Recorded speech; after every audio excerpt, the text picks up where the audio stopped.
नमस्कार, स्वागत आहे तुमचे आपल्या यूट्यूब चॅनलवर। आज पुन्हा एकदा तुमची आमची सगळ्यांची आवडती मालिका लग्नानंतर होईलच प्रेम या मालिकेचा एक नवीन एपिसोड पुन्हा एकदा तुमच्यासाठी घेऊन आलेली आहे। कारण लग्नानंतर होईलच प्रेम ही मालिका दिवसेंदिवस प्रेक्षकांच्या मनाला वेड लावत आहे आणि उद्या काय होणार याची उत्सुकता प्रत्येकालाच लागलेली आहे। तर आजच्या एपिसोडमध्ये आपल्याला जे काही पाहायला मिळणार आहे ते खूपच मजेशीर ठरणार आहे आणि आजचा एपिसोडही तुम्हाला आवडणार आहे। त्यामुळे हा जो व्हिडिओ आहे तो तुम्ही शेवटपर्यंत पहा। तर बघा, काल आपण पाहिलं होतं की काव्या आणि जीवा नंदिनी आणि पार्थला हसवण्यासाठी मनवण्यासाठी बरंच काही करत आहे, पण अजून तरी त्यांच्या प्रयत्नांना म्हणावं तसं यश आलेलं नाही। पण आज काहीतरी सकारात्मक घडतंय का हे जाणून घेण्यासाठी एपिसोड शेवटपर्यंत पहा। तर कालचा एपिसोड जो होता तो जीवा नंदिनीचा संवाद चालू असताना संपलेला होता। तर तोच जो एपिसोड आहे किंवा तोच जो भाग आहे तो पुढे कंटिन्यू केलेला आहे। तर इथे जीवा आणि नंदिनी एकमेकांशी बोलत असतात। तर नंदिनी म्हणते की संध्याकाळी पिकअप करायला। एवढं वाक्य ऐकल्यानंतर आपल्या जीवाला कुठे दम। जीवा लगेचच म्हणतो की हो, मी येतो ना पिक करायला। त्यावर नंदिनी म्हणते की नाही, तुम्ही मला पिक करायला अजिबात येऊ नका, कारण मी रिक्षाने येणार आहे, असं म्हणून ती निघून जाते। आता इकडे जीवा विचार करतो की अरे, हिने मला सांगितलंय की मी रिक्षाने येणार आहे, याचा अर्थ हिला मला काहीतरी हिंट द्यायची होती। आता असा विचार करून तो काहीतरी जबरदस्त प्लॅन बनवण्याचा प्रयत्न करताना आपल्याला पाहायला मिळत आहे। आणि जीवाने काहीतरी प्लॅन बनवलेला आहे म्हटल्यावर तो अगदी भन्नाटच असणार आहे हे आपल्याला देखील ठाऊक आहे। दुसरीकडे रम्या आणि वसू फोनवर बोलत असतात। रम्या ही ऑफिसमध्ये असते तर वसू ही घरी असते आणि वसू रम्याला म्हणत असते की अगं, मला ना पार्थने एका मीटिंगची जबाबदारी दिलेली आहे आणि मला खूप आनंद झालेला आहे। मी अजून ऑफिसमध्येच आहे आणि ऑफिस संपल्यानंतरही मला एका ठिकाणी जायचं आहे, त्यामुळे मला यायला उशीर होईल। तर आता वसू म्हणते की अगं रम्या, तू काय वेडीबिडी झाली आहेस का? आता तू मीटिंगला जाणार म्हटल्यावर आता तो पार्थ आणि ती काव्या दोघं एकत्र घरी येणार आणि तुला त्या गोष्टीचं काहीही वाटत नाही का? तर आता इकडे रम्या मात्र खूप खुश असते, कारण रम्याने पार्थचं वागणं पाहिलेलं असतं। म्हणूनच ती म्हणते की अगं आई, तू नको काळजी करू, तुला आजची गंमत सांगते। काव्याला आम्ही तिच्या क्लासला ड्रॉप केलं आणि जेव्हा काव्या गाडीतून उतरली आणि पार्थला बाय बोलणार तितक्यात पार्थने जोरात गाडी काढली। साधं काव्याला बाय सुद्धा केलं नाही आणि हे पाहून मात्र मला जाम मज्जा आली। त्यामुळे आता काव्याबाबत मी अजिबातच टेन्शन घेत नाही, त्यामुळे तूही घेऊ नको। हे ऐकून आता वसूला थोडंसं हायसं वाटतं। म्हणजे काय तर एकंदरीत आपल्या रम्याचा रस्ता मोकळा होताना तिला दिसत आहे। आता दुसरीकडे पार्थ ऑफिसमधून निघतो। आता तो जेव्हा ऑफिसमधून निघतो तेव्हा गाडीकडे तो येत असतानाच गाडीच्या टायरकडे त्याचं लक्ष जातं। तर गाडीचं टायर हे पंक्चर असतं। टायर पंक्चर पाहून पार्थला थोडं टेन्शनच येतं की आता रिक्षाने घरी जावं लागणार आणि आता इथे रिक्षा कुठे भेटणार, असं म्हणून तो रिक्षा शोधायला जातो। आता रिक्षा शोधत असताना एक दोन रिक्षा पुढे निघून जातात आणि पुन्हा एक रिक्षा मागून येते। तो त्या रिक्षाला हात देतो आणि हात देता क्षणी ती रिक्षा थांबते देखील। तो रिक्षात बसायला जातो तेवढ्यात आपल्या काव्या मॅडम आतमध्ये बसलेल्या असतात। काव्या म्हणते हाय। आता काव्याला पाहून मात्र पार्थला धक्का बसलेला आहे।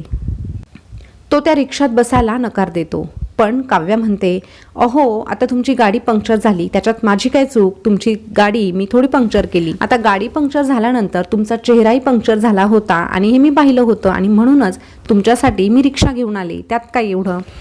पण पार्थ काही रिक्षात बसायला तयार नसतो। आता यावर काव्या म्हणते की अहो पार्थ, आता बास झाला राग, आता सोडून द्या, पुन्हा एकदा आपण नव्याने सुरुवात करूया। आता नव्याने सुरुवात करूया म्हटल्यावर पार्थला थोडंसं बरं वाटलं की अरे, ही संसार तर सुरू करायच्या गोष्टी करत नाही ना। तर तेवढ्यातच पार्थचा गैरसमज दूर करण्यासाठी काव्या म्हणते की संसाराबद्दल बोलत नाही तर मी प्रवासाबद्दल बोलत आहे आणि इतका रागही चांगला नाही, पाप लागतं। राग ना नेहमी त्या सूर्यासारखा असायला हवा, सकाळी जरी उगवला ना तर संध्याकाळी तो मावळायलाच हवा। आता हे वाक्य काही काव्याचं नव्हतं, तर हे वाक्य पार्थचं असतं, कारण मागच्या वेळी पार्थनेच हे वाक्य काव्याला सांगितलेलं असतं आणि हे पार्थला बरोबर आठवतं। आता तितक्यात काव्याचं लक्ष सिग्नलकडे जातं आणि सिग्नल सुटणारच असतो, म्हणून ती पार्थला घाई करते की अहो बसा बसा, सिग्नल सुटेल तर लगेचच पार्थ देखील तातडीने रिक्षामध्ये बसतो आणि दोघांचा प्रवास सुरू होतो. दुसरीकडे नंदिनी देखील रिक्षा शोधतच असते. 1-2 रिक्षा निघून जातात. तितक्यात पुढची रिक्षा जेव्हा समोर येते तेव्हा ती रिक्षा नंदिनीसाठी थांबते. आता त्या रिक्षामध्ये जीवा असतो हे काही नंदिनीला माहीत नसतं. आता नंदिनी रिक्षामध्ये बसते आणि स्वतःशीच बडबड करत असते की बरं झालं रिक्षा मिळाली, नाहीतर पुन्हा मला जीवांसोबत जावं लागलं असतं आणि जीवांसोबत मला जाण्याची अजिबातच इच्छा नव्हती. पण तिला हे ठाऊक नसतं की जो रिक्षावाला आहे तो मात्र जीवाच आहे. आता जीवा थोडंसं टपोरी टाईप बनून आलेला आहे आणि ते पाहणं आपल्यासाठी खूपच मजेशीर ठरणार आहे. आता जीवा मोठमोठ्याने रिक्षामध्ये गाणे लावून देतो आणि त्या गाण्यामध्ये देखील जीवा या शब्दाचाच सारखा वापर केलेला आहे. म्हणून नंदिनीला ते गाणं ऐकून चीड येते. ती म्हणते की तुम्ही गाणं बंद करा. तर जीवा म्हणतो की नाही, गाणं ऐकल्याशिवाय मला रिक्षा चालवता येत नाही. एकतर मला गाणं ऐकायला लागतं, नाहीतर मला बडबड तरी करावी लागते.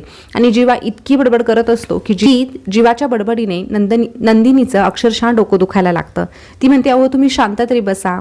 मग तो विचारतो की अहो मॅडम तुम्हाला झालं तरी काय, नवऱ्याने मारलं का, घरचे त्रास देता का, असे अनेक प्रश्न जीवा विचारून तिला हैराण करत होता आणि स्वतःशी म्हणत होता की नंदिनी मला तुला एवढं इरिटेट करायला आवडत नाही, पण इरिटेट करताना मला खूप मजा येत आहे.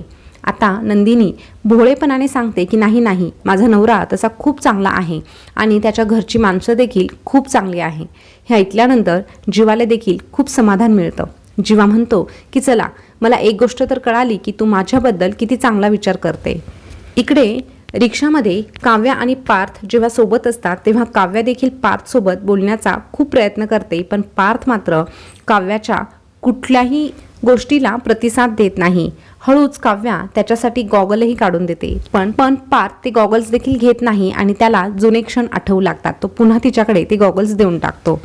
आता इकडे घरी वसू आणि विक्रम चेस खेळत असतात. तितक्यात मानिनी आणि कल्पना शेंगा घेऊन येतात आणि मानिनी म्हणते की गरमागरम शेंगा खा. तर विक्रम म्हणतो की चल वसुताई आता मी तुला चेकमेट करतो.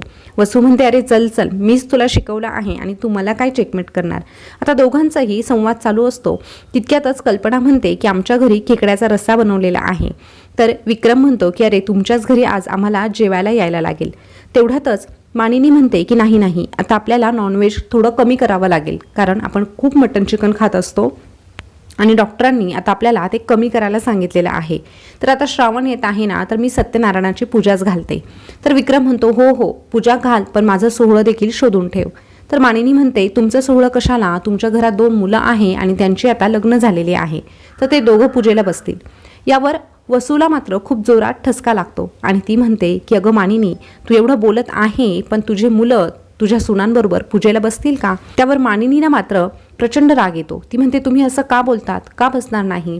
आता काव्या आणि जीवा दोघंही पुढाकार घेत आहे आणि आपला संसार टिकवण्यासाठी प्रयत्न देखील करत आहे, पण तुम्हाला मात्र ते बघायचंच नाही. तर वसू म्हणते अगं मी जे बोलते ना ते वाईट वाटतं, पण खरं बोलते, कारण त्या दोघीही मुली जेव्हापासून घरात आलेल्या आहेत तेव्हापासून काही ना काही वाईटच घडत आहे. आपल्या घरामध्ये शांतताच राहिलेली नाही. बाहेर गेले तर बाहेर देखील जळपोट करून आले. आता यावर मानिनी आणि विक्रम म्हणतात की अगं वसुताई तू असं का बोलते. आता दोघांच्याही नात्यामध्ये बदलाचे वारे वाहत आहे, पण वसू म्हणते की हे बदलाचे वारे नेमकं कुठल्या दिशेने वाहत आहे हे देखील पाहणं गरजेचं आहे, कारण काही वेळेस हे बदलाचे वारे सगळं काही उद्ध्वस्त करून टाकतात.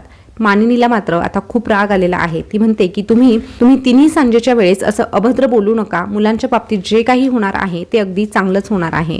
आणि आता जसं मानिनी बोलत आहे तसंच आपल्या आजच्या या एपिसोडमध्ये आपल्याला पाहायला मिळत आहे. काव्या आणि पार्थ एकत्र रिक्षाने प्रवास करत आहे. त्यासोबतच जीवा आणि नंदिनी देखील एकाच रिक्षाने प्रवास करत आहे. कदाचित हीच रिक्षा त्यांना संसारामध्ये देखील पुढे घेऊन जाण्याचं चिन्ह दिसत आहे. आता आजचा एपिसोड तर खूप मजेशीर होता. आपल्यालाही हा एपिसोड पाहताना थोडासा उत्साह नक्कीच आला असेल. तसाच उद्याचा एपिसोड देखील असणार आहे. तर आता उद्या नेमकं ह्या दोनही जोड्यांमध्ये विशेष असं काय घडतं हे पाहण्यासाठी आपल्या चॅनलला सबस्क्राईब करून ठेवा आणि बेल बटन देखील प्रेस करून ठेवा. पुन्हा भेटूया नवीन एपिसोडसोबत. धन्यवाद.